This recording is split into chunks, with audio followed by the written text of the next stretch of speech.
Injection കൊടുത്തിട്ടുണ്ട്. കുറച്ചു നേരം ഉറങ്ങുമായിരിക്കും. എന്തെങ്കിലും അത്യാവശ്യം ഉണ്ടെങ്കിൽ എന്നെ വിളിച്ചാൽ മതി. എന്നാൽ ഞാൻ ഇറങ്ങട്ടെ. Thank you doctor. Okay madam.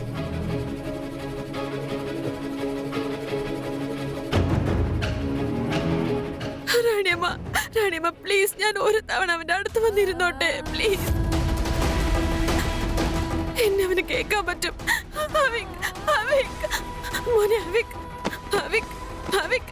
എഴുന്നേക്ക്. നോക്ക് ചേച്ചി വന്നു. എന്റെ മോൻ ഒന്നും സംഭവിക്കില്ല. നോക്ക്, കണ്ണൂർക്ക്. റാണിയമ്മ ഞാൻ പറയുന്നത് കേൾക്ക് പ്ലീസ്. ഇന്നു മുതൽ നീ അവിക് ബണ്ണയെ തൊട്ടുപോകരുത്. അവന്റെ അടുക്കൽ പോലും നിന്നെ കണ്ടുപോകരുത്. അല്ലെങ്കിലേ ശരൺ ബണ്ണയെ നമുക്ക് നഷ്ടപ്പെട്ടു. ഇന്ന് നിന്റെ ഈ അശ്രദ്ധ കാരണം അവിക് ബണ്ണയ്ക്ക് എന്തെങ്കിലും പറ്റിയിരുന്നെങ്കിലോ പിന്നെ എന്നോട് തന്നെ എനിക്ക് ക്ഷമിക്കാൻ പറ്റില്ല. ഇല്ല റാണിയമ്മ, എന്റെ അനിയനാ. അവനെ നോക്കേണ്ടത് എന്റെ ഉത്തരവാദിത്വം. അവൻ നിന്റെ അനിയനായിരിക്കാം, പക്ഷെ ഇന്ന് അവൻ വീർഗഡിന്റെ രാജകുമാരനാണ്. ഒരു രാജകുമാരന്റെ സുരക്ഷയുടെ കാര്യത്തിൽ ഒരിക്കലും ഇത്തരം അശ്രദ്ധ പാടില്ല. ഇന്നേ വരെ അവിക് ബണ്ണയുടെ സുരക്ഷയുടെ ഉത്തരവാദിത്വം നിനക്കായിരുന്നില്ലേ? അത് ഞാൻ തിരിച്ചെടുക്കുകയാണ്.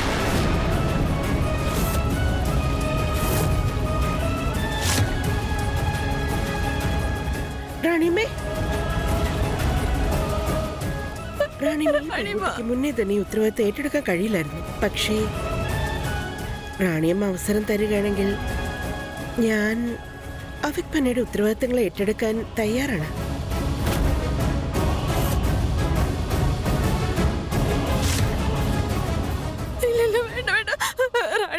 ഞാൻ വേണമെങ്കിൽ കാല് പിടിക്കാൻ അങ്ങനെയൊന്നും ചെയ്യല്ല റാണിയമ്മ പ്ലീസ്. എന്റെ പപ്പ എനിക്ക് അവയ്ക്കിനെ നോക്കാനുള്ള ഉത്തരവാദിത്വം തന്നിട്ടാ പോയത്. ഞാൻ തെറ്റ് ചെയ്തു എന്ന് ഞാൻ സമ്മതിക്കാം. പക്ഷെ ഞാനല്ലാതെ ഈ കൊട്ടാരത്തില് അവയ്ക്കിനെ നോക്കാനുള്ള വേറൊരാളില്ല. പ്ലീസ് റാണിയമ്മ. എന്റെ പപ്പ റാണിയമ്മയെ കുറിച്ച് ഒരുപാട് പറഞ്ഞിട്ടുണ്ട്.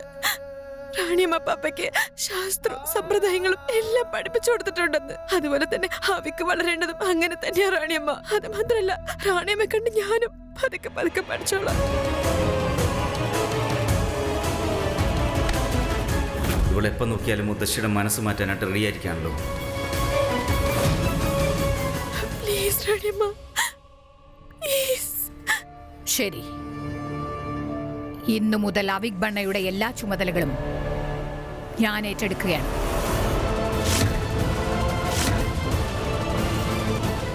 മോഹിനി, എന്തോ? അവിക് ബണ്ണയുടെ മുറിയിൽ നിന്ന് റോജയുടെ എല്ലാ സാധനങ്ങളും പുറത്തെടുക്ക്. ഇന്നു മുതൽ ഇവൾ അവന്റെ മുറിയിൽ തങ്ങാൻ പാടില്ല. അവനെ ഒറ്റയ്ക്ക് കാണാനും അനുവദിക്കരുത്. പറഞ്ഞത് മനസ്സിലായല്ലോ? നീ അവിക് ബണ്ണയുടെ അടുത്തുപോലും പോകരുത്.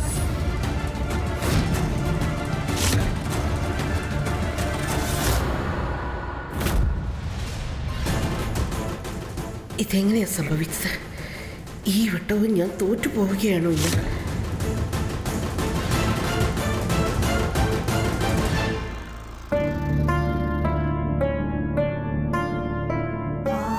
പേടിക്കേണ്ട ആവശ്യമില്ല റാണിയമ്മേ. ഇപ്പൊ അവിക് ബണ്ണ നന്നായിട്ട് ഉറങ്ങാണ്. അതെ, അതാണ് എന്റെ ആഗ്രഹം.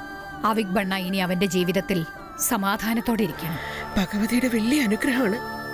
ആ പെട്ടിക്കകത്തിരുന്ന് അവൻ എന്തെങ്കിലും സംഭവിച്ചിട്ടുണ്ടായിരുന്നെങ്കിൽ ഇതെല്ലാം ഈ പെങ്കൊച്ചിന്റെ ഉത്തരവാദിത്തക്കുറവുകൊണ്ട് സംഭവിച്ചത്. അതുകൊണ്ടാണ് തീരുമാനമെടുത്തത്. കുറെ ദിവസത്തേക്ക് അവിക് ബണ്ണ ഋഷികേശിലുള്ള ആശ്രമത്തിലേക്ക് പോകട്ടെ. അവിടെയാണെങ്കിൽ ഇവന് ഭേദമാകും. ആ സ്ഥലത്തെക്കുറിച്ച് എനിക്ക് നന്നായി അറിയാം. എത്രയും വേഗം ഇവന് വേണ്ടി അവരുടെ അപ്പോയിന്റ്മെന്റ് ഞാൻ വാങ്ങിക്കാം. റാണിയമ്മ എടുത്തത് നല്ല തീരുമാനമാണ്. അവിക് സുഖം പ്രാപിക്കുന്നത് വരെ അവൻ അവിടെ ഇരിക്കേണ്ടത് അത്യാവശ്യമാണ്. അവൻ അവിടെ സുരക്ഷിതനായിരിക്കും. അയ്യോ, ഒരു വലിയ തെറ്റാണല്ലോ പറ്റിയത്. ഇതിലും നല്ലത് അവിക് ബണ്ണ റോജയുടെ കൂടെ തന്നെ ഉണ്ടാവുന്നതായിരുന്നു. ഇനിയിപ്പോ റാണിയമ്മ ഉമ്മയായ പൊട്ടൻ രാജാവിനെ നേരെയാക്കി തന്നെ ഇരിക്കുകയുള്ളൂ. ഇനി എങ്ങാനും അവിക് ബണ്ണ വായ തുറന്നാലുണ്ടല്ലോ, അതോടുകൂടി എന്റെ ജീവിതത്തിന്റെ കാര്യം തീർന്നു.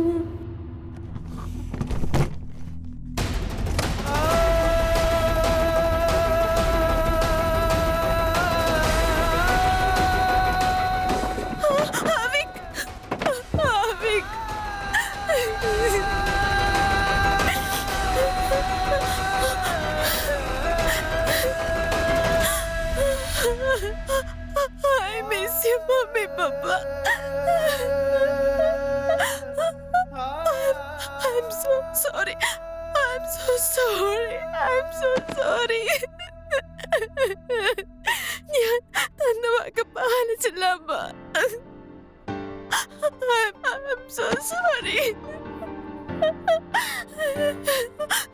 പക്ഷെ എനിക്ക് ഉറപ്പിച്ചു പറയാൻ പറ്റും, നമ്മുടെ അവിക്ക് സുരക്ഷിതമായിട്ടുള്ള സ്ഥലത്ത് സുരക്ഷിതനായിരിക്കും എന്നുള്ള കാര്യം.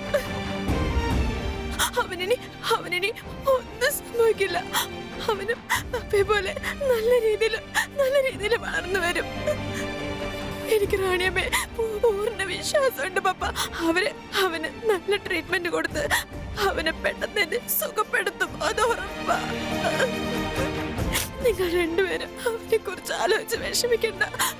അവന്റെ ചേച്ചി എന്നും അവന്റെ കൂടെ തന്നെ ഉണ്ടാവും.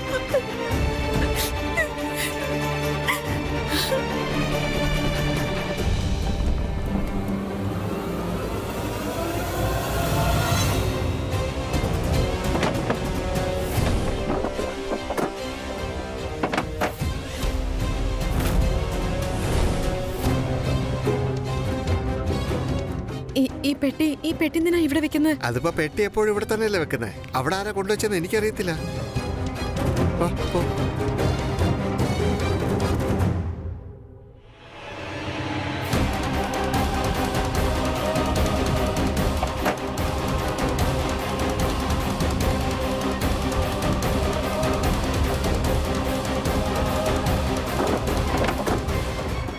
എനിക്ക് തോന്നുന്നത് ഈ പെട്ടിക്കകത്ത് ശരിക്കും എന്തോ കാര്യമായിട്ട് സംഭവിച്ചിട്ടുണ്ടെന്നാ. എന്തുപറ്റി? പെട്ടിക്കകത്ത് പോകണമെന്ന് നിനക്ക് അത്രയ്ക്ക് ആഗ്രഹമുണ്ടോ? വേണമെങ്കിൽ ഞാൻ നിനക്ക് സമയം ഇവിടെ നിന്ന് പോക്കോ. ഞാനിപ്പോ നിന്നോട് സംസാരിക്കാനുള്ള നല്ല മൂഡിലല്ല. നീ എപ്പോഴും എൻ്റെ അടുത്ത് മര്യാദയ്ക്ക് സംസാരിച്ചിട്ടുള്ളത്? നീ എപ്പോഴും എന്നോട് സമീർ, എന്റെ മമ്മയും പപ്പയും മരിച്ചതിന് ശേഷം ഞാൻ ഇപ്പോഴും ഷോക്കിൽ തന്നെയാ ഉള്ളത്. ദയവേദ എന്നെ ശല്യപ്പെടുത്തല്ലേ. റോജ,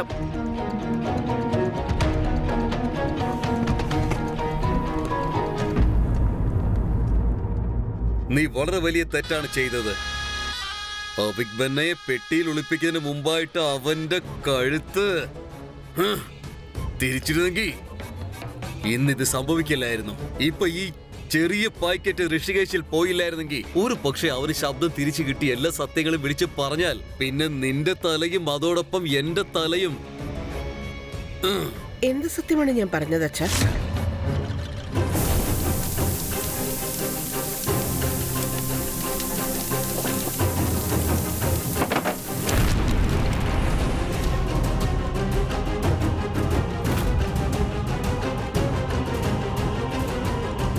പിന്നെ സംഭവിക്കുന്നത് ശരൺ ബന്നയ്ക്ക് സംഭവിച്ചതുപോലെ കത്തി എരിഞ്ഞ് ചാമ്പലാകും. എന്താണ് കത്തി ചാമ്പലാവുക?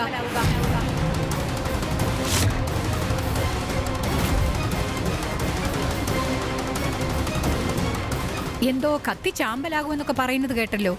രാജ്, അത് പിന്നെ ഞങ്ങൾ പറഞ്ഞു. റാണിയമ്മ, അച്ഛൻ പറയാൻ വന്നത് പൂജയ്ക്ക് ഉപയോഗിക്കുന്ന സാധനങ്ങളെ കുറിച്ചായിരുന്നു. അച്ഛൻ പറയുന്നത് ഞാനത് നേരിട്ട് ശ്രദ്ധിച്ചെല്ലാം ചെയ്യണമെന്നാണ്. കാരണം എന്തെങ്കിലും ഒരു ചെറിയ തെറ്റ് പറ്റിയാൽ തന്നെ എല്ലാം കത്തി നശിച്ചു പോകുമല്ലോ. അതേക്കുറിച്ചായിരുന്നു അച്ഛന്റെ പേടി, അല്ലേ അച്ഛാ?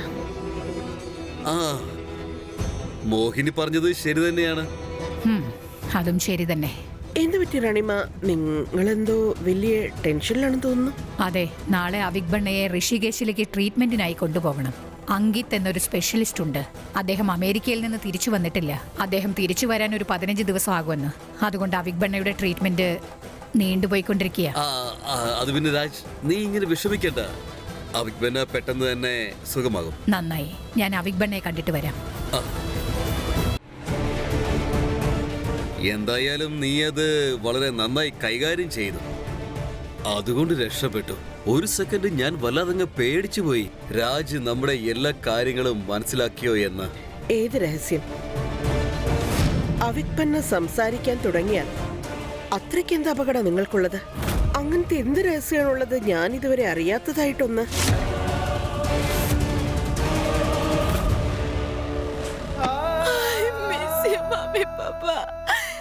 എന്നെ എന്നെ കൊണ്ട് പറ്റുന്നില്ല. ഞാൻ നന്നായിട്ട് ട്രൈ ചെയ്യുന്നുണ്ട്, പക്ഷെ എനിക്ക് പറ്റുന്നില്ല. ആവിക്കിനെ പോലും എനിക്ക് നന്നായിട്ട് നോക്കാൻ പറ്റുന്നില്ല.